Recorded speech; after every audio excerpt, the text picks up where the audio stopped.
Okay, hari ni tak Bina? Hari ni tak pergi rumah Azwar. Lagi telur batik. Tak makan-makan. Tak.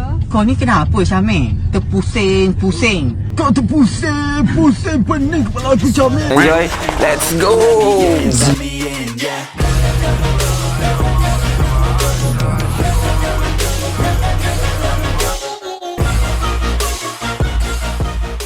Mau pergi bayangkan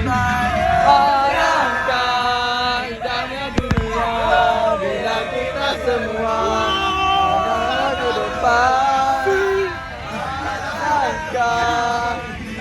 Ada yang gerak dari Penang, ada yang gerak dari KL, dan kami pun sampai dekat rumah kawan kami dekat Perak, Darul Rizwan.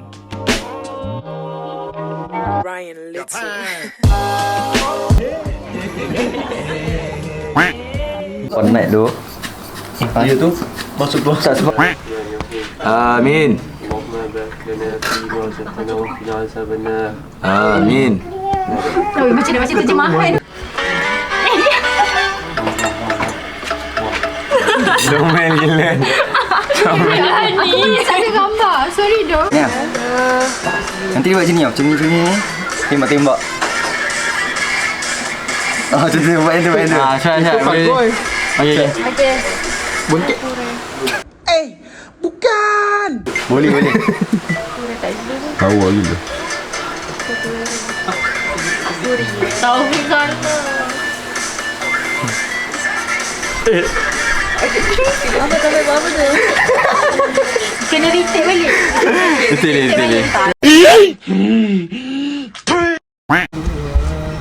Kita Bina. Saya nak pergi pantai.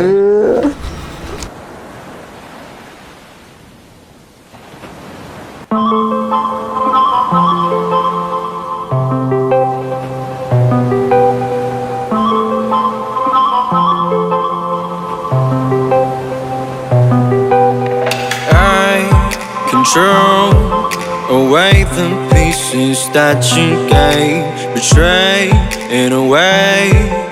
Often I'm stuck on my back.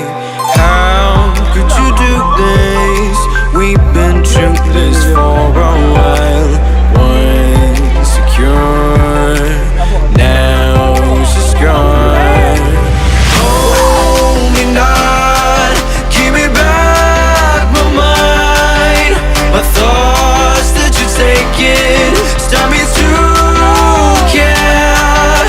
Could the night help me shut you out?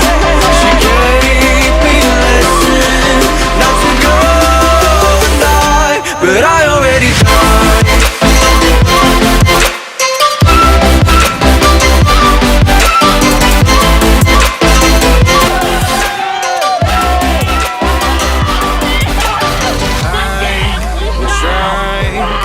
Latch myself out of your space, far away, until the distance passes like it's a new journey. My heart has had enough of pain. Once a fool, now I'm away. Hold me not, give me back my mind. My thoughts that you're taking stop me to care. Could the night help me shut you out? You gave me a lesson not to go and dive, not to go and dive, not to go.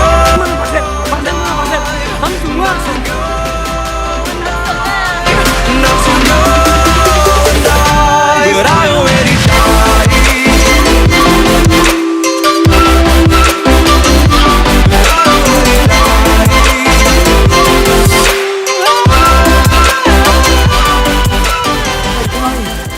Gigi.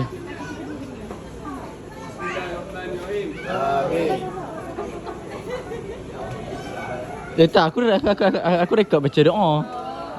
Aduh.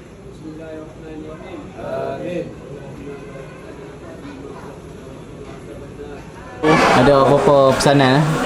Hari ni memang terbaik lah. Kita dapat tidur sekali kan sama kat Perak. Memang mantap lah. Kalau untuk aku kan, first of all, nasi sedap. Nasi ayam sedap, laksa sedap, lauk sedap, semua sedap. Memang semua sedap. Komen. Kata-kata. Apa ni? What's up guys? Jangan lupa subscribe, follow, like.